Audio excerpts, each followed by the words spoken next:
Apollo 11. The latest news from Tranquility Base on the Moon is that liftoff will probably be just about a minute and a half early at 6:54. Everything is proceeding according to plan down there on the Moon for the final preparations, with Mission Control at Houston hurrying the astronauts along. But for the latest surprising information about the Russian spacecraft Luna 15, here's Patrick Moore. Well, although we can't be certain, there's a good chance that Luna 15 has landed. At 4:47, the signals being picked up from Jodrell Bank indicated it was descending. The signal ceased at 4:50, and so it's reasonable to assume a landing, even though we can't be sure. And even more interesting, the path was over the Sea of Tranquility, so it could even be that Luna 15 has come down in that part of the Moon. But as yet, we can't do any more than guess, because no signals at all are coming through from Luna 15 at the moment. How will we know when it's landed? Well, we shan't know either until it starts transmitting again, or the Russians choose to tell us. I don't see any... It has to fire vertically downwards if the liftoff is to succeed. And at his last news conference before Apollo 11 set off, Neil Armstrong showed how aware he was of that. James Burke, BBC. You have mentioned that your flight, like all others, contains very many risks. What, in view of that, will your plans be in the extremely unlikely event that the lunar module does not come up off the lunar surface? Well, that's an unpleasant thing to think about. We've chosen not to think about that up to the present time. We don't think that's at all a likely situation. It's certainly a possible one. But at the present time, we're left without recourse should that occur.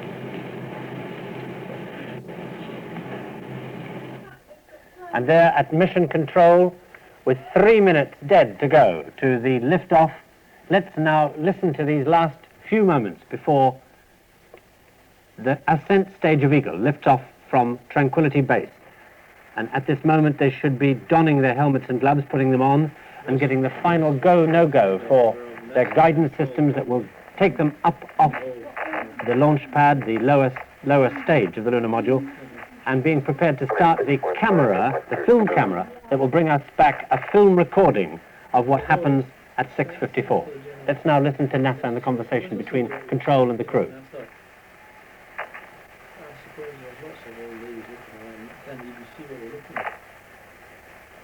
It's true. Imagine the mother looking at it and...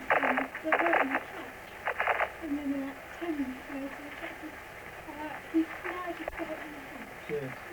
Well, I thought we had it in the house too. Coming up on 2 minutes. Mark, minus 2 minutes. Yeah, that's it. That's your guidance steering in the act. And I thought they'd opened it because it stayed in the house and so on. And get it off or something. It's quite okay. You want it back in your hand.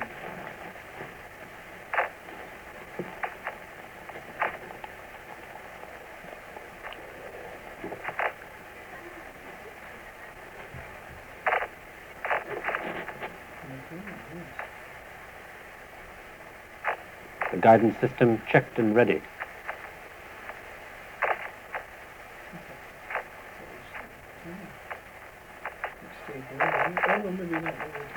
Just over 1 minute to go to the engine firing that will make or break the entire mission.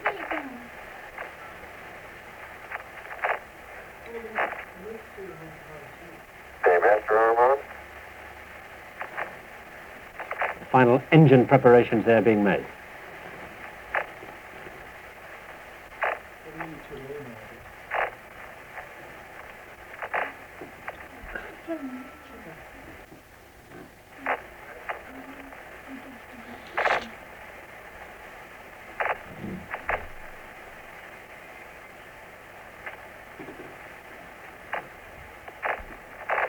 Guidance reports both navigation systems on Eagle are looking good. Whiskey Mike.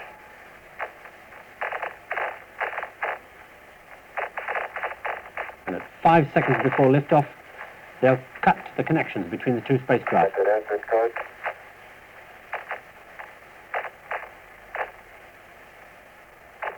Ten, Yep. 9, 8. 9, 8, 7, 6, Running 5. late. Fourth stage, engine arm ascent. Proceed. Liftoff. Beautiful. 26, 36 feet per second up. 5 for the pitch over. Very smooth. At 500 feet. At 650 feet. At 900 feet. quiet ride. There's that wind crater on there.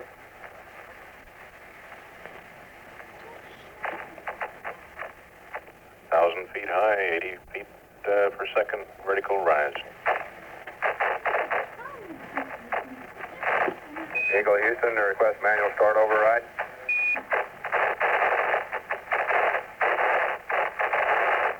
Roger. 2,600 feet altitude.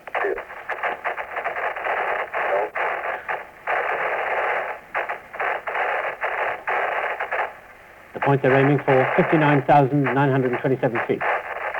Eagle Houston, 1 minute, you're looking good. Roger.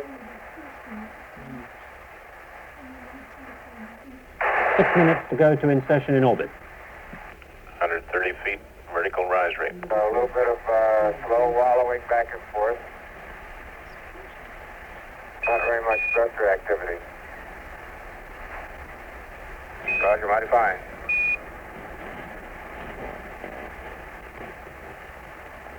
$700, 150 up, beautiful. 9,000. 9,000 feet. AAG degrees within a foot per second.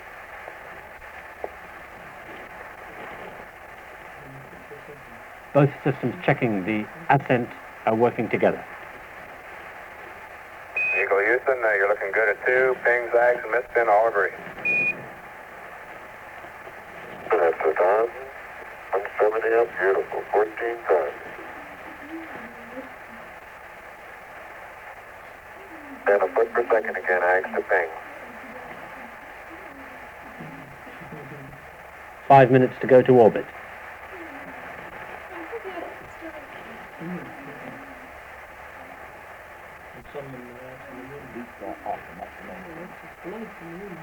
That band looks like it's holding good, Houston.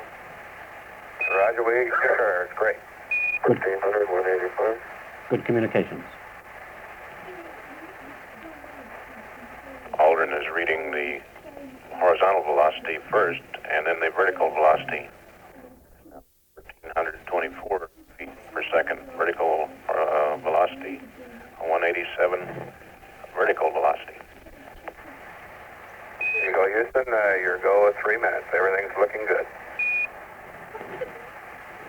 Roger.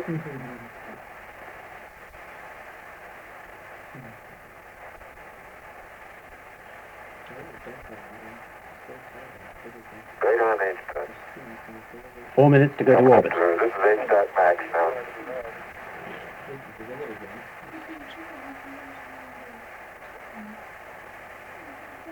Rising up to a speed of over 3,000 miles an hour when they get there.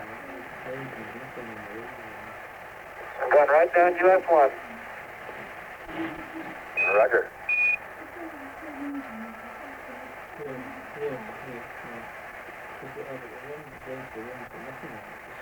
Height now approaching 32,000 feet.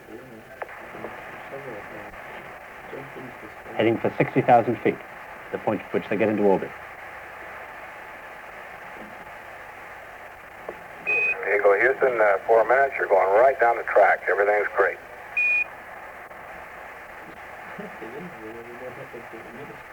Horizontal velocity approaching 2,500 feet per second. Got Sabine off to our right now. Roger. 3 minutes to go to orbit. Some 120 miles to go until insertion.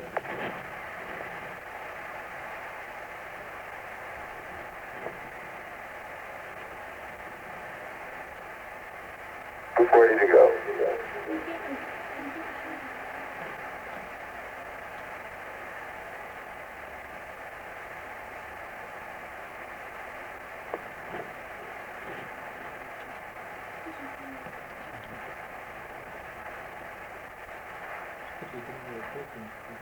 Coming up to 5 minutes after takeoff.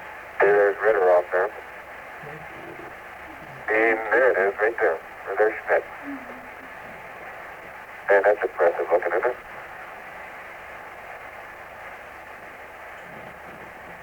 Eagle Houston, you're great. 3, looking good. 155. All three data sources are agreeing quite closely here. The three-color plot board on the front of mission control here is almost superimposed, as each of the three colors are scribed on the scribing plotter. Less than 2 minutes to orbital insertion.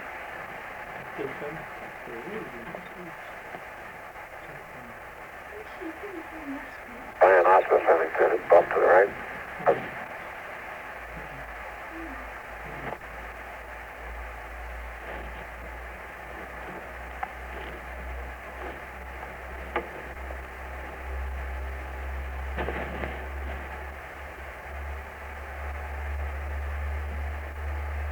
Eagle Houston, you're still looking mighty fine. Patrick, good agreement in Delta V to go and both ag things. Roger.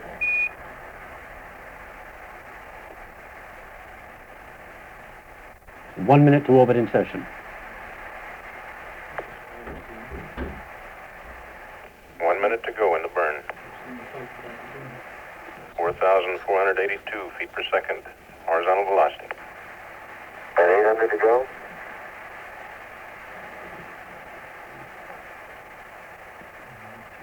$700 to go.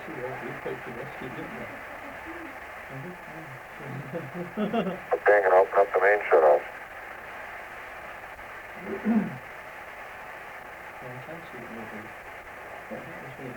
Ascent speed closed, pressure's holding good, cross speed off. 20 seconds to go. 350 to go.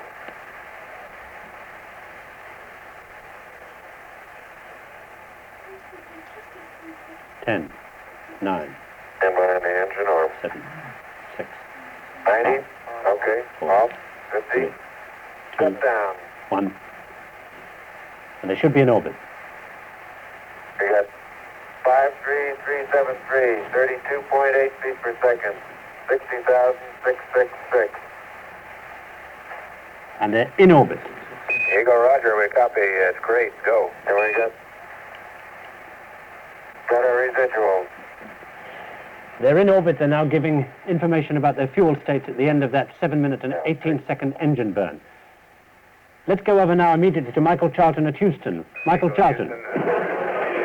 Well, that means that the unknowns are over, doesn't it? And from here on, the Americans have perfected this technique before. So they're over the hill, is the feeling here, and they're on the way home. And that harvest that they've sown up there on the moon is something that we're going to be analyzing for all the days of all of our lives that are left to us. The module that came off the moon a few hours ago say, okay, Mike, I'll try to get in within a few feet of you and leave it to you. And what he's talking about are the last few vital feet of maneuvering to bring the two spacecraft together. These then are the last moments before docking as Columbia and Eagle move slowly towards each other 70 miles above the surface of the moon on that final meeting.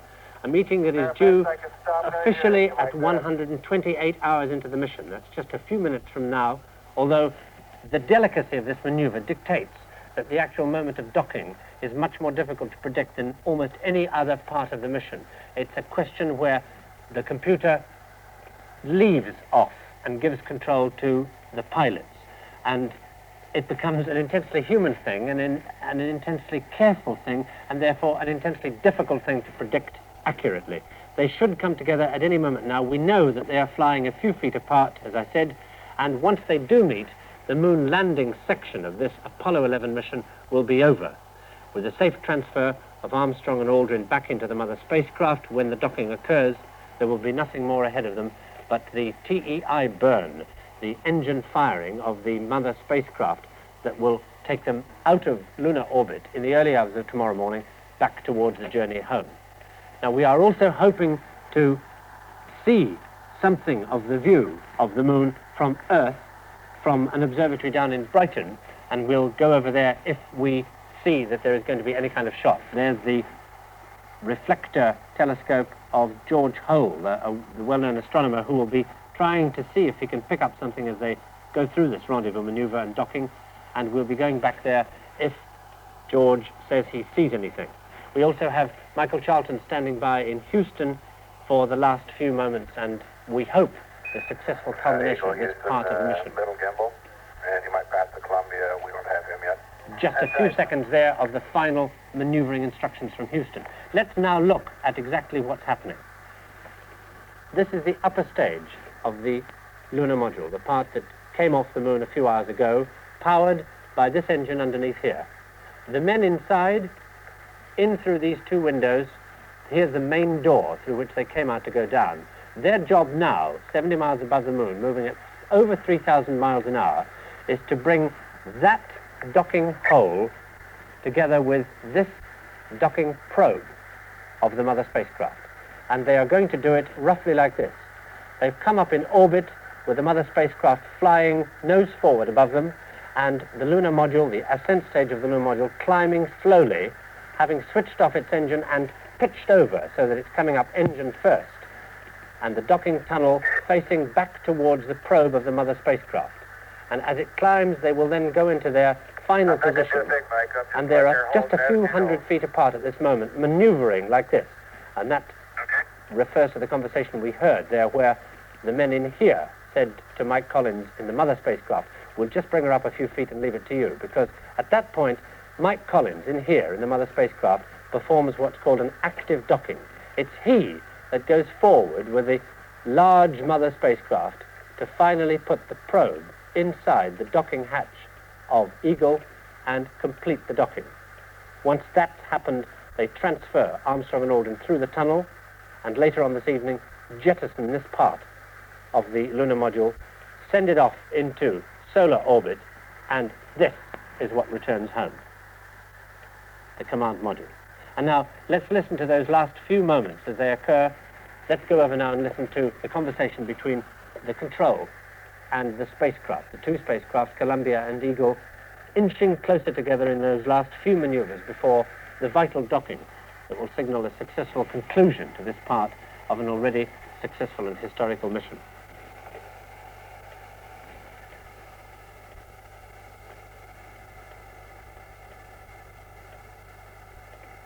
These are moments, as I said, of intense concentration for the pilots involved. It's not a computer maneuver like over 90% of all the other maneuvers.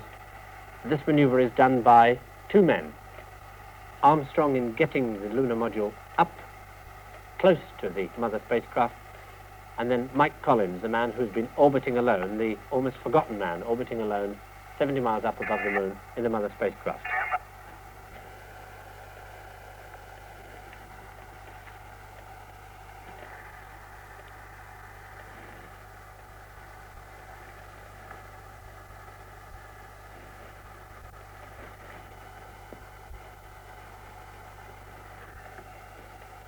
No conversation from the crew as they inched closer.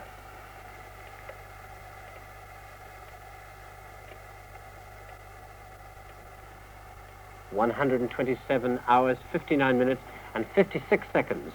Officially 2 seconds to go to docking.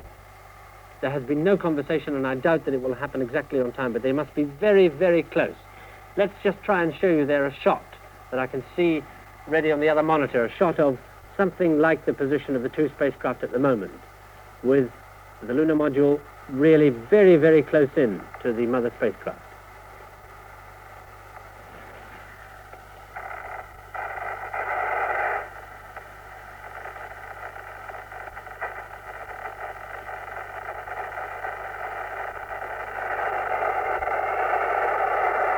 Nothing from mission control at this moment. A moment that mission control keeps out of.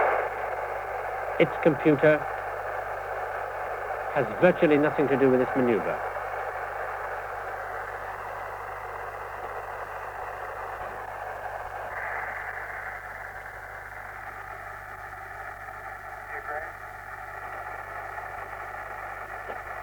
Armstrong there saying something. Okay.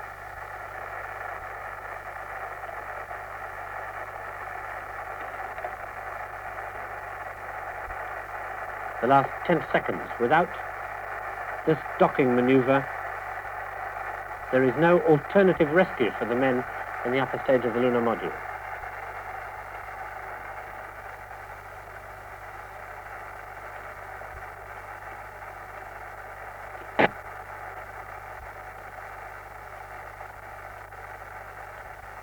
The docking is now over 1 minute late.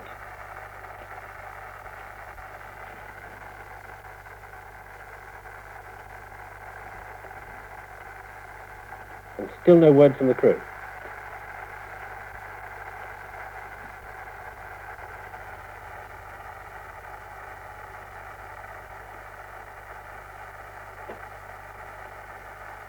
The docking maneuver is now over 2 minutes late.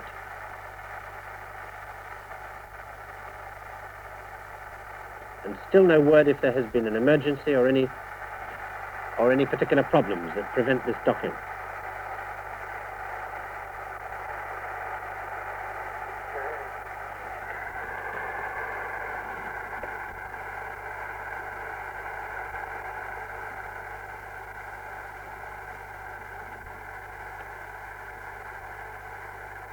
Still nothing on this NASA monitor here, the loudspeaker beside me. 2 minutes and 43 seconds late now.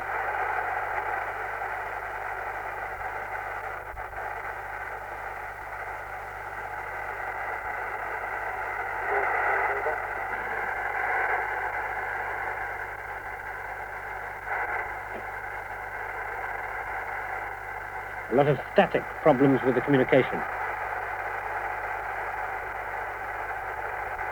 And still no word from Mission Control. Mission Control has asked nothing in the last 5 minutes.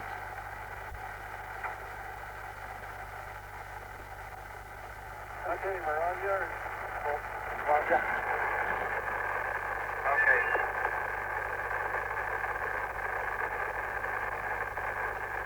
Okay, I have thrusters B3 and C4 safety.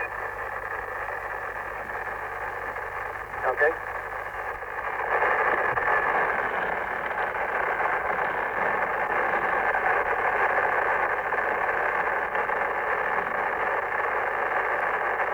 I'm pumping up cabin pressure.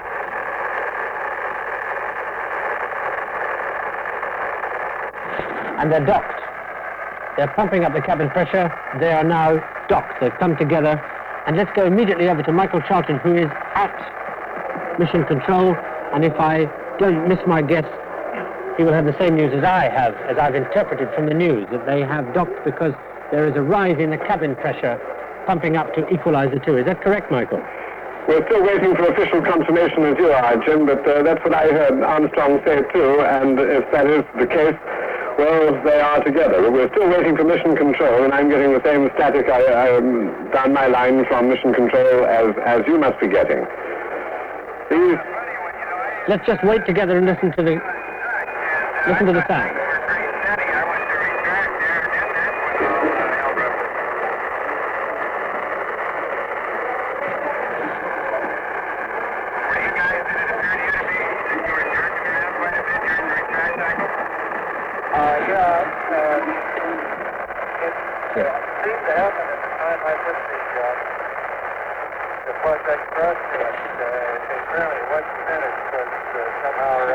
They must be docked. We have just heard a phrase, that was a funny one, I didn't even feel a touch. I don't think it can be much doubt, Michael Charlton in Houston, can there, that they have docked? Anything official yet? Michael Charlton in Houston, any official news yet? No. Hello, Jim, were you calling then? I'm sorry. Have you heard it?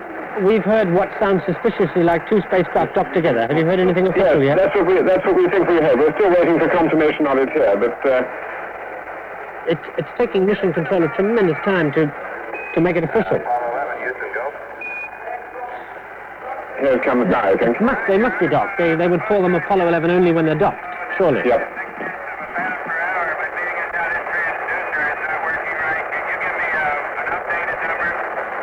Affirmative, you want to go ahead and adjust your O2 flow until it just goes off the peg. And then crank the direct O2 valve back down about 5 degrees. Over.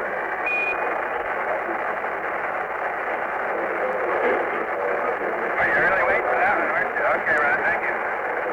I think you can tell from the elation in their voices that they've done it. I think they're docked. I think they must be docked. There is obviously no sense of elation, Michael, in Houston, if nothing official has been said yet, right? I think that we can take it that there is. I'm watching a simulated picture at the moment of the Doctor spacecraft, and I think you can take it from their voices that they have. That was quite a different tone of voice, I thought. My goodness, how tired these two must be, how tired the three must be. We mustn't forget the third man. Even the president forgot the third man in his speech to the astronauts on the moon last night, you remember. But now, back together again, and from here on, it's downhill for the Americans.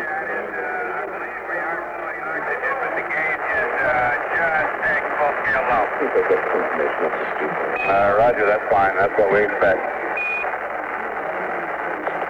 And always that reassuring voice of the controllers from the ground who mothered this great expedition all the way out, 250,000 miles, as they will shepherd it all the way back.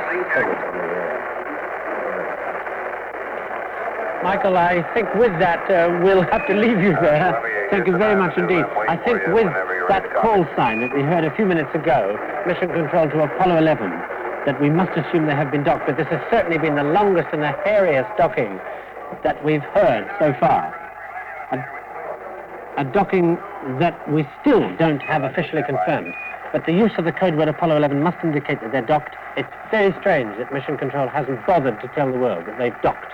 And so, at the risk of sticking my neck out, the successful completion, and if I'm proved wrong, well, I'm proved wrong, the successful completion of the moon landing section of this mission, with still one burn to go, the engine burn to bring them back to Earth.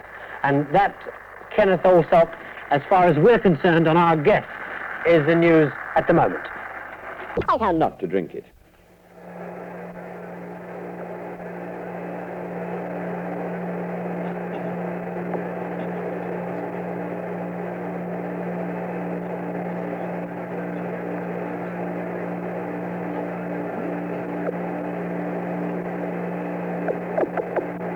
That's really not the way we drank. We really have a water gun, which I'll show you.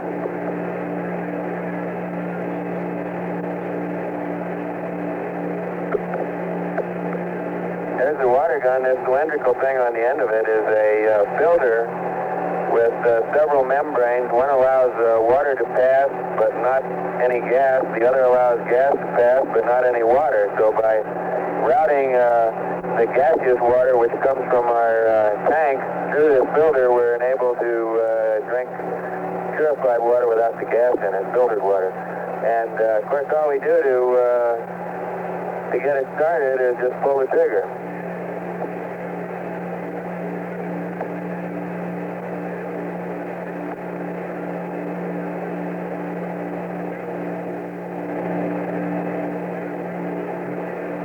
Quite a messy. I haven't been at this very long. It's the same system that the Spaniards used to drink out of wineskins at bow fights.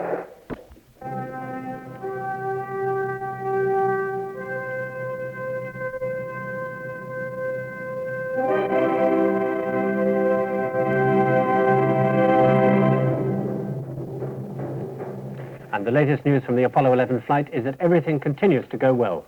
The astronauts woke up just now, just after 5 o'clock, after a 10-hour sleep, and at this moment, the spacecraft is 130,000 miles out from Earth, coming home at a speed of about 3,700 miles an hour, and accelerating rapidly as the pull of Earth's gravity on them increases. At 9 o'clock this evening, they will be exactly halfway home. Early this morning, they sent back the first television pictures since the broadcast from the Bay of Tranquility. They're obviously very relaxed, though Mission Control did get a bit fussed over a clangor that was dropped at the beginning of that broadcast. Houston, Apollo 11, over. Roger, go ahead, 11, over. Are you picking up our TV signal? That's affirmative. We have it up on the IDA 4 now. The focus is a little bit out. We see the Earth in the center of the screen. Still have a little white dot in the bottom of the camera, apparently. And see some land masses in the center. At least I guess that's what it is. It's very hazy at this time on our IDA 4, over. Let me change. I believe that's where we just came from. It is, well, I'm really looking at a bad screen here. Stand by one. Hey, you're right.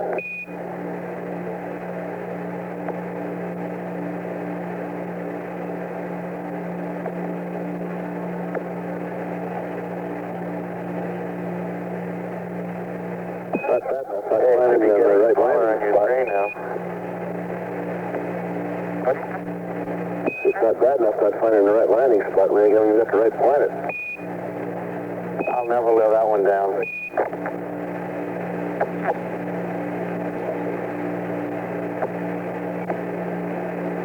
We're making it get smaller and smaller here to make sure that it really is the one we're leaving. Oh, that's enough, you guys.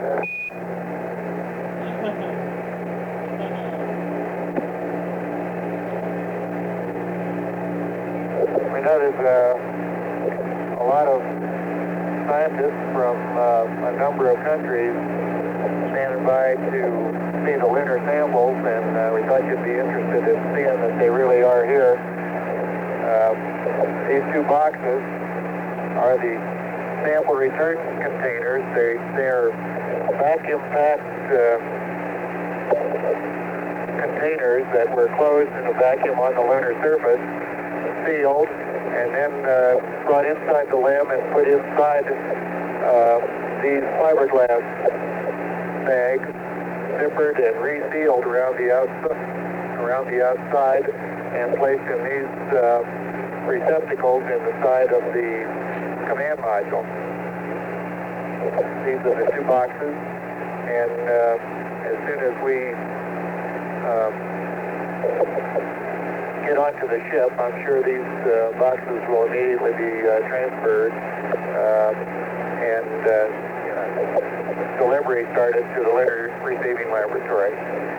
These boxes include the samples of the various types of rock, the ground mass of the soil, the sand and silt, and the particle collector for the solar wind experiment, and the core tubes that took depth samples of the lunar surface.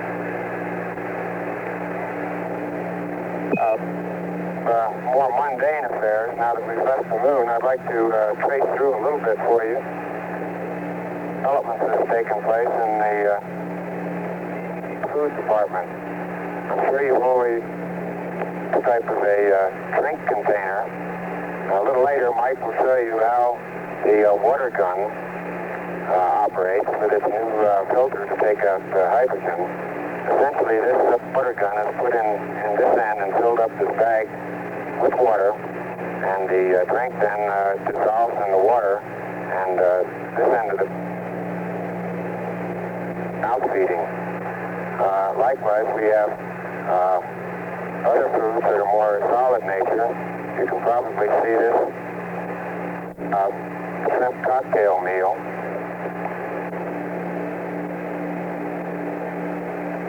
This afternoon, while the two of us had salmon salad.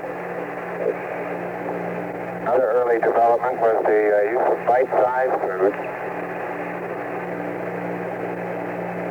11, Houston, Buzz, you're breaking up badly. Will you check your box, over?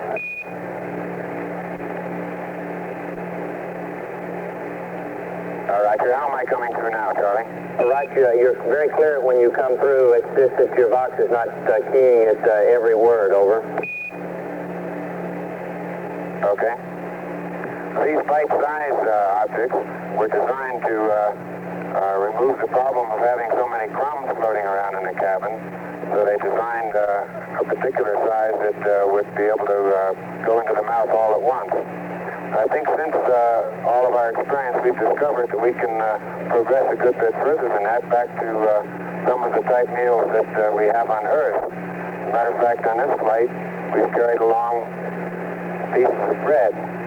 And along with the bread, we have a ham spread. And I'll show you, I hope, how easy it is to spread some ham. Environment of 0G.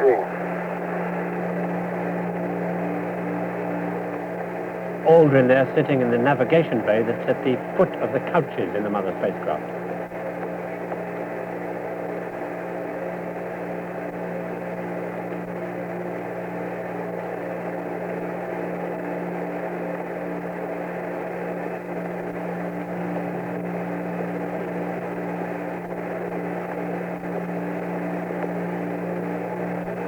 that we've discovered that it is quite easy to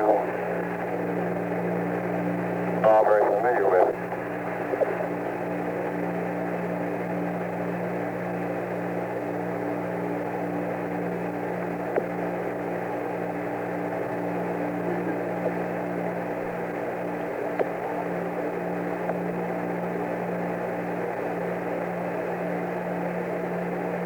Apollo 11, Houston, we notice your roll rate increasing. Would you please see if you can bring that down to about 0 for us, so we'll be losing a high gain shortly, over.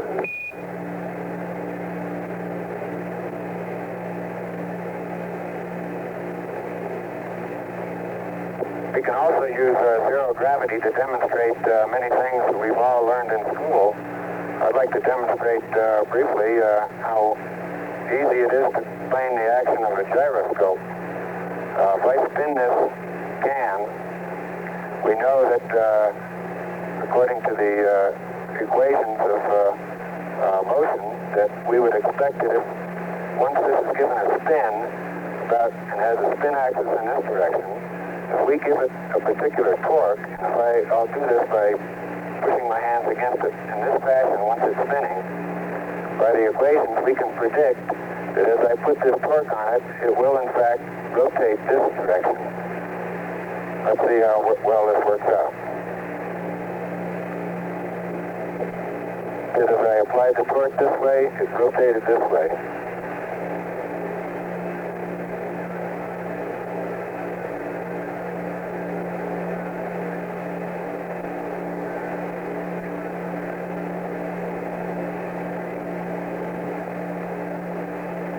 Too close, I think.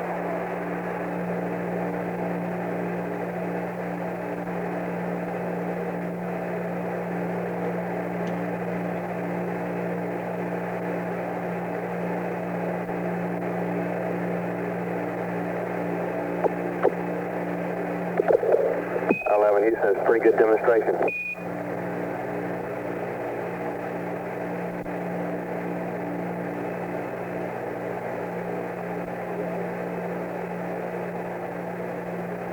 Houston, this next is a little demonstration for the kids at home, all kids everywhere for that matter.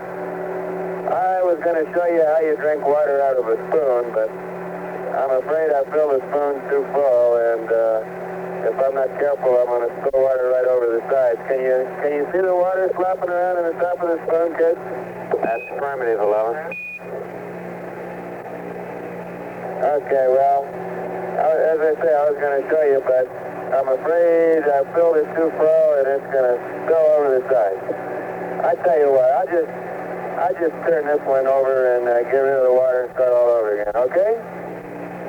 Okay.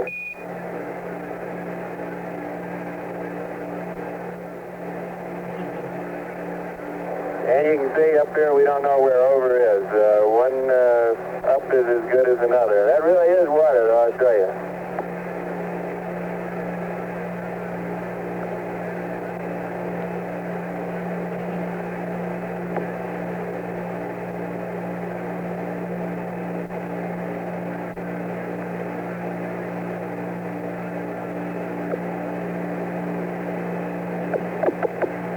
That's really not the way we drink. We really have a water gun, which I'll show you.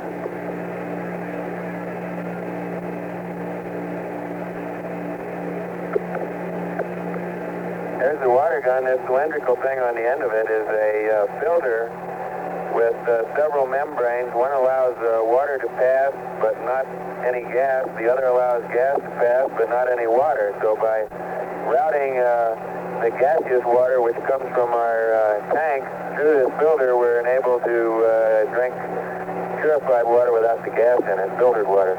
And of course, all we do to get it started is just pull the trigger.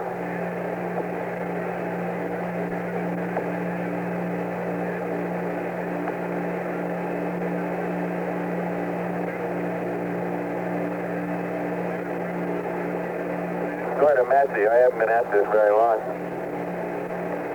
It's the same system that the Spaniards used to drink out of wineskins at bullfights. Only I think this is even more fun.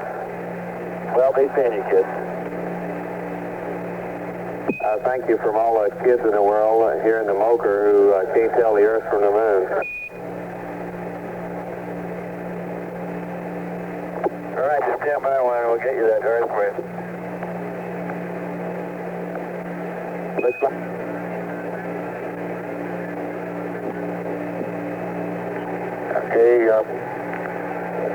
Okay, 11, Houston, I have a picture now. That's affirmative. I refuse to bite on this one, though. You tell us. Okay, this should be getting larger, and if it is, it's the place we're coming home to. And so with what looks like being a totally successful flight in every respect, let's now look ahead to what's in store for the future Apollo project. Patrick. Well, there's no doubt at all that one thing that's going to be done on the moon is to set up there a really sophisticated scientific base and research laboratory. And this, of course, is going to be of immense benefit to mankind. But, of course, one great question, where is it going to be? Now, it could very well be on the Sea of Tranquility, where Apollo 11 landed, and where that seismograph is operating. And incidentally, we've had some very interesting reports of records coming back from that moonquake recorder, but we'll tell you more about those when we know a bit more about it ourselves. Now, what about the future Apollos? And I thought you might like to see where some of them are going to come down, because clearly we've got to explore various parts of the moon before deciding upon the site for a really good base. Now, number 12 is scheduled for later on this year, and that's going to come down in the Ocean of Storms, which is an area very much like the Sea of Tranquility, but of course on the other side of the moon and about 1,000 miles away from Apollo 11's landing point. Number 13 for next year is in the Sea of Clouds, not very far away from that ruined crater called Fra Mauro. And then for number 14, also next year, we come back to the edge of the Sea of Tranquility, not very far away from that very bright crater known as Censorinus, which you may have seen as a very bright spot on those rather good pictures of the moon we got back through George Holt's telescope on the night of the great landing. Number 15 is scheduled for the edge of the Sea of Serenity, not very far away from Liptro, the crater there. And the Sea of Serenity is one of these big dark plains that's very prominent indeed. But then look down here at number 16. Now, this is scheduled to come down very close to that big crater there, Tycho. Now, the crater's more than 50 miles in diameter, but just look at the roughness of this country. And whether it's going to be possible to land one of these lunar modules there remains to be seen. Then number 17 is due to be in the Ocean of Storms again, and number 18 near the brilliant crater Aristarchus, which is the scene of some of these outbreaks. And Dr. Kozyrev, the Russian astronomer, is a bit worried about this, because if gases do come out of the lunar crust, he believes they may be corrosive and dangerous, although personally I just don't think they'd be powerful enough for that.